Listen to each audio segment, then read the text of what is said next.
ભાવનગર શહેરમાં સર્જાયેલા લઠ્ઠાકાંડને લઈને 10 થી વધુ લોકોના મોત થઈ ગયા છે, 60 થી વધુ લોકો અસરગ્રસ્ત થયા છે, જેને લઈને રાજ્ય સરકારની આબરૂનું ધોવાણ છે તે થયું છે। કરશન ભાદરકા છે તેઓ અત્યારે લોકોની ખબર અંતર પૂછવા માટે સીધા સરટી હોસ્પિટલ આવ્યા છે। રાજ્ય સરકાર છે તે હવે પગલાં ભરીશું, કડક પગલાં ભરીશું, કોઈને છોડવામાં નહીં આવે તેવા સૂર છે તે વહેરાવી રહી છે। તેની વચ્ચે શું કહેવું છે બાપુ કરશન ભાદરકા આપણી સાથે જોડાયા છે। બાપુ શું કહેશો, લોકોના ખબર અંતર તમે પૂછ્યા છે, સતત લઠ્ઠાકાંડ ઘટનાઓ છે તે ગુજરાતમાંથી સામે આવી રહી છે। જી, હું આમ તો અત્યારે વાત કરવાની પરિસ્થિતિમાં નથી। હું અંદર એક પેશન્ટને મળ્યો, વેન્ટિલેટર ઉપર છે, એને 6 મહિનાનો દીકરો છે, જે દીકરાને આ જગતમાં બાપ શું કહેવાય એ ખબર નથી। આજે પપ્પા વેન્ટિલેટર ઉપર છે, 5 વર્ષની એક દીકરી, એમના વાઈફને મેં સાંભળ્યા, એમના ભાઈને મેં સાંભળ્યા, સાહેબ હલાવી દે છે। મારે સરકારને પૂછવું છે અને ગુજરાતના શાણા લોકોને પૂછવું છે કે સાહેબ, માં પોતે જ જો મોતને ઘાટ ઉતારે તો કયા લાગણીના ટેબલ ઉપર લાગણીની ફરિયાદ લઈને જવું। સરકાર એ માવતર છે, લોકોનું ધ્યાન રાખવું, લોકોની રક્ષા કરવી એ સરકારનો ધર્મ છે। પણ માત્ર મૂડીપતિઓને પ્રેમ કરનારી, બુટલેગરોને પ્રેમ કરનારી આ નરાધમ રૂલિંગ ગવર્મેન્ટ ગુજરાત સરકાર, ભાજપને મારે કહેવું છે કે ધર્મના નામે તાગડધીના કરો છો અને પરોક્ષ રીતે આવો અધર્મ કરો છો। ગુજરાતને બધું ડુપ્લિકેટ આપીને ગુમરાહ કરો છો। શા માટે તમે તમારા હપ્તાઓ માટે બુટલેગરોને સાચવો છો અને એ બુટલેગરો ડબલ નફા કરવા માટે આ ઝેર પીરસે છે। હવે તમારે નાકે આવ્યું એટલે તમે સસ્પેન્ડ કરશો, ડિસમિસ કરશો, નહીં છોડીએ આવા સ્ટેટમેન્ટ આવશો। પણ આ ઘટના બની અને આજે 4થો 5મો દિવસ છે, એક પણ જવાબદાર બીજેપીના નેતામાં જો તાકાત હોય તો આવે। આજે 5 દિવસથી જે આખું ગુજરાત ધંધે લાગ્યું છે, એમ છતાં પણ ગુજરાતમાં દારૂ મળવાનું બંધ ક્યાં થયું છે?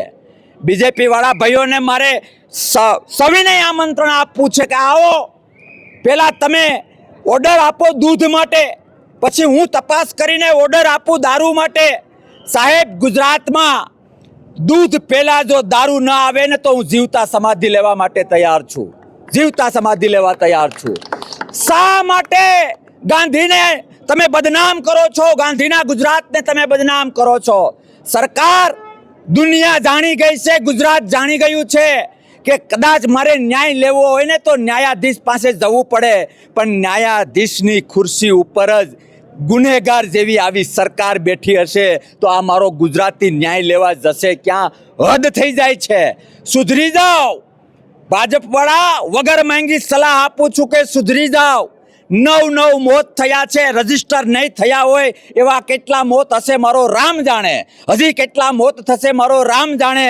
સુધરી જાઓ નહીં તો 27માં આ જ ગુજરાતીઓએ જે તમને ખોબે ખોબે મત આપ્યા છે ને એ જ ગુજરાતીઓ તમને તમારા ખોબાથી રડાવશે અને ઘર ભેગા થશે।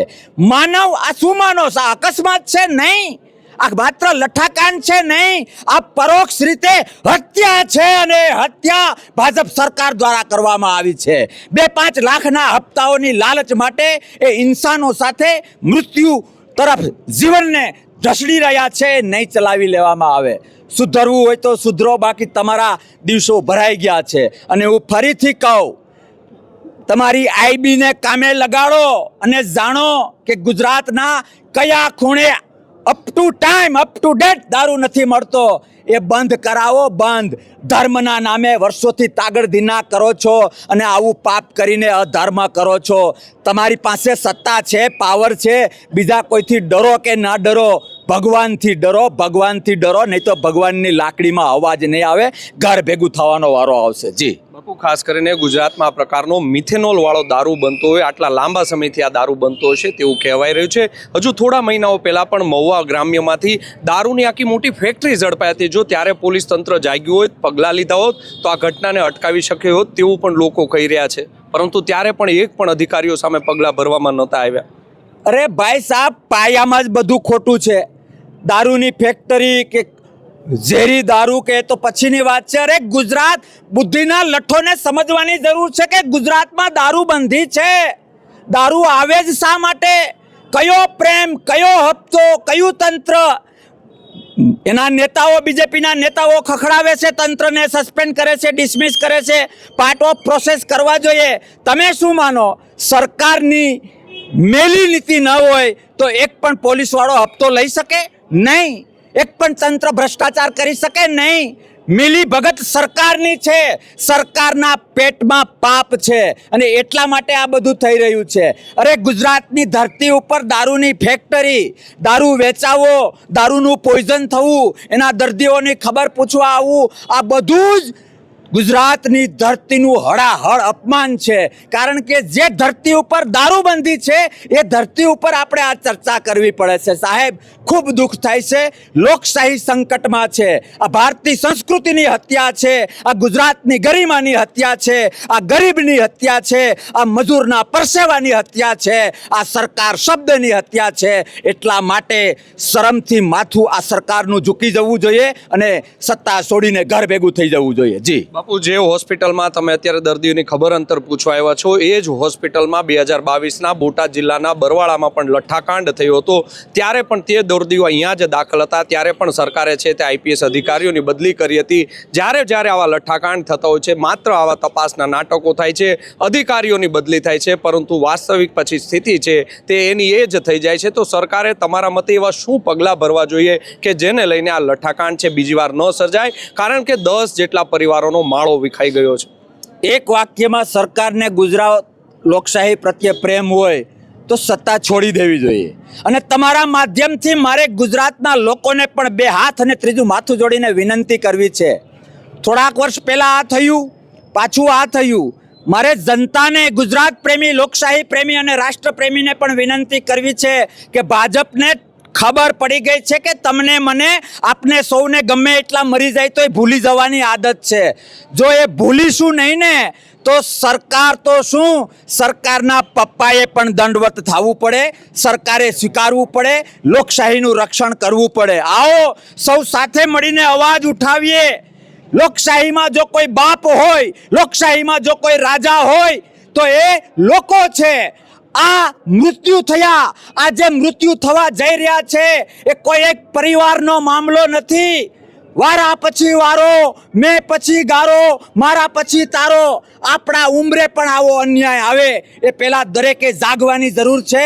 અને વાત તમે સરકારની કરતા હોવ તો જેમ ડૉક્ટર કહી દે ને કે આ દર્દીની સારવાર હવે શક્ય નથી, ઘરે થાય એટલી સેવા કરી લ્યો, એમ આ ભાજપ સરકારની સારવાર હવે શક્ય નથી. ગુજરાતીઓ 27 સુધી થાય એટલી સેવા કરી લ્યો. 27એ આપણે વેન્ટિલેટર આ સરકારનું હટાવીશું. જી બાપુ, કયા પક્ષમાંથી તમે ચૂંટણી લડશો ને વેન્ટિલેટર હટાવશો ત્યારે? જી, અમે લોકશાહીના રક્ષક તરીકે અહીંયા આવ્યા છીએ. હું અત્યારે કોંગ્રેસનો સિપાહી છું. એ કોંગ્રેસના નિર્ણયો છે આગળ શું કરવું એ. પણ મારે તમારા માધ્યમથી તમારા પ્રશ્નના પરોક્ષ રીતે ગુજરાતીઓને પણ કહેવાની એક ફરજ છે મારી. ચૂંટણી લડીએ કે ના લડીએ, કોઈ પક્ષમાં હોઈએ કે ના હોઈએ, મારો બાપ જો હત્યારો હોય તો એ હત્યારો પહેલા કહેવાય, પછી મારો બાપ કહેવાય. એમ ભાજપ સાથે જોડાયેલા લોકો, ભલે તમારી પાર્ટી તમને મુબારક, પણ જે હત્યારા છે એને હત્યારા તરીકે સ્વીકારવા પડે. અને તમે જે મને સીધો પ્રશ્ન પૂછો, અમે યોદ્ધાઓ છીએ. અમે એમએલએ હોઈએ ના હોઈએ, અમે સાંસદ હોઈએ ના હોઈએ, અમે લોકશાહીને પ્રેમ કરીએ છીએ, રાષ્ટ્રને પ્રેમ કરીએ છીએ, ગુજરાતની સંસ્કૃતિ અને ગુજરાતની ગરિમાને પ્રેમ કરીએ છીએ.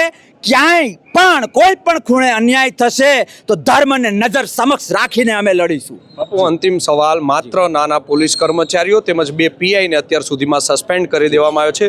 શું મોટા અધિકારીઓની સુપરવિઝનની જવાબદારી નહીં હોય? કે શા માટે મોટા અધિકારીઓ હોય કે ભાવનગરનું તંત્ર હોય તેમને છે તે હજી સુધી સસ્પેન્ડ કરવામાં નથી આવ્યા? સાથે જ એ પણ સવાલ પૂછવા માંગીશ કે મિથેનોલ છે જે મોટી ફેક્ટરીઓમાં વપરાતું હોય છે, તો શા માટે આવી રીતે આવા બુટલેગરોનો છે તે આસાનીથી આ મિથેનોલ કેમિકલ મળી જતું હોય છે? હપ્તો, 100 પ્રશ્નનો એક જ જવાબ, હપ્તો, હપ્તો, હપ્તો. જેમ મોટી કંપનીઓને આ સરકાર સાચવે છે કારણ કે હજારો કરોડનું ડોનેશન ભાજપને આપે છે, સેમ મોટા બુટલેગરો છે. એ બુટલેગરો સરકારને હપ્તો આપે છે, ડાયરેક્ટ સરકારને, નહીં તો વાયા જાય. તમે જે કોન્સ્ટેબલ અને પીઆઈની વાત કરી, સાહેબ, ભાવનગરની એક પોલીસને ડિસમિસ કરી દે ને તોય સરકારે સરકારનો ધર્મ નહીં નિભાવ્યો કહેવાય. ગુંબડું મટાડે એમાં રસ જ નથી. હવે ગુંબડું નહીં થાય એના માટે આ સરકારે શું કર્યું? હું બૂમો પાડી પાડીને કહું છું કે આજે ચોથો પાંચમો દિવસ છે, ગુજરાત આખું ધંધે લાગ્યું છે, મીડિયાવાળા ધંધે લાગ્યા છે. આજે up to date, up to time, આ ઘડીએ તમે પેલા ઓર્ડર આપો દૂધનો, મને મારી રીતે આ એરિયાની તપાસ કરી લેવા દો, પછી હું ઓર્ડર આપું દારૂનો. સાહેબ, હું રિપીટ કરું કે તમારા દૂધ પહેલાં જો મારો દારૂ ન આવે ને તો હું આ સરકારમાં જીવતા સમાધિ લેવા તૈયાર છું. આટલી ઇઝીલી મળે છે ને એ આશીર્વાદ આ સરકારના છે. તંત્ર શું કરે? હું રિપીટ કરું કે પોલીસ ડિપાર્ટમેન્ટને એક પણ ડિપાર્ટમેન્ટની તાકાત નથી કે 1 રૂપિયાનો ભ્રષ્ટાચાર કરી શકે. તાકાત હોવી જોઈએ ઈરાદા. જે રૂલિંગ ગવર્મેન્ટ છે, જે સત્તા ઉપર છે, એ લોકોના ઈરાદા જો સાત્વિક હોય, એ લોકોના ઈરાદામાં જો દમ હોય, ગુજરાત પ્રેમ હોય, સંસ્કૃતિ પ્રેમ હોય, લોકશાહી પ્રેમ હોય તો ચકલું ન ફરકી શકે સાહેબ. પણ એ આશા આમની પાસે રાખવી એ ક્યાંક ને ક્યાંક સિંહને અને સસલાને બધવીને સસલાના વિજયની આશા રાખવા જેવું છે. જી. તો આપે સાંભળ્યા હતા કરશન બાપુ ભાદરકા. તેમણે સરકાર ઉપર છે તે આકરા પ્રહાર કર્યા છે. ગાંધીનગરથી એક પછી એક નેતાઓ છે તે ભાવનગર ખાતે પહોંચી રહ્યા છે અને રાજ્ય સરકારની આબરૂનું નીલામ છે તે અહીંયા ભાવનગરમાં અત્યારે થઈ રહ્યું છે. થોડા દિવસ પહેલા ગઈકાલે રાજ્યના જે ફાયર બ્રાન્ડ ધારાસભ્ય છે જિગ્નેશ મેવાણી, તેઓ ભાવનગર ખાતે આવ્યા હતા. તે પહેલા ધારાસભ્ય છે આમ આદમી પાર્ટીના નેતા છે ગોપાલ ઇટાલિયા, તે પણ ભાવનગર ખાતે આવ્યા હતા. થોડી જ કલાકોમાં શક્તિસિંહ ગોહિલ છે કોંગ્રેસના નેતા છે, તેઓ પણ હવે ભાવનગર ખાતે આવી રહ્યા છે. કારણ કે ભાવનગરમાં જે આ લઠ્ઠાકાંડ સર્જાયો છે તેને લઈને અત્યાર સુધીમાં સત્તાવાર રીતે 9 લોકોના મોત છે તે થઈ ચૂક્યા છે. જે સત્તાવાર રીતે જે આંકડો બહાર નથી આવ્યો તેવા 11થી વધુ લોકોના મોત થયા છે અને તમામ પરિવારોનો માળો છે ત્યાં લઠ્ઠાકાંડને લઈને વિખાયો છે. એક બેન છે તેણે પોતાના ભાઈને ગુમાવ્યો છે, કોઈ માએ પોતાના દીકરાને ગુમાવ્યો છે, કોઈ દીકરીએ છે પોતાના બાપને ગુમાવ્યો છે. તેઓ કરુણ દ્રશ્યો છે તે ભાવનગરની આ સર્ટી હોસ્પિટલ ખાતે અવારનવાર છેલ્લા 5 દિવસથી જોવા છે તે મળી રહ્યા છે. પરંતુ અત્યાર સુધીમાં હજી રાજ્ય સરકાર દ્વારા કોઈ સહાય છે તે જાહેર કરવામાં નથી આવી. રાજ્ય સરકાર દ્વારા માત્ર 2 પીઆઈ અને 5 કોન્સ્ટેબલને સસ્પેન્ડ કરીને છે સંતોષ માયનો હોય તેવું લાગી રહ્યું છે. એસએમસીને આ તપાસ છે તે સોંપી દેવામાં આવી છે અને એક પછી એક ભાવનગરમાં એસએમસી તે દરોડા કરી રહી છે, લોકોની ધરપકડ કરી રહી છે, લોકોની પૂછપરછ છે તે ચાલી રહી છે. જોવું રહ્યું આગામી સમયમાં આ લઠ્ઠાકાંડ સર્જાયો છે, ભાવનગરને કલંકરૂપ કરનારી આ જે ઘટના સર્જાય છે તેમાં કેટલા લોકોનો ભોગ લેવાય છે, કેવી તપાસ થાય છે, કેટલા આરોપી પકડાય છે અને સત્ય સુધી પોલીસ છે, એસએમસી છે તે પહોંચે છે કે નહીં તે તો આવનારો સમય જ કહેશે. યશપાલ સિંહ ચૌહાણ, નવજીવન ન્યૂઝ, ભાવનગર.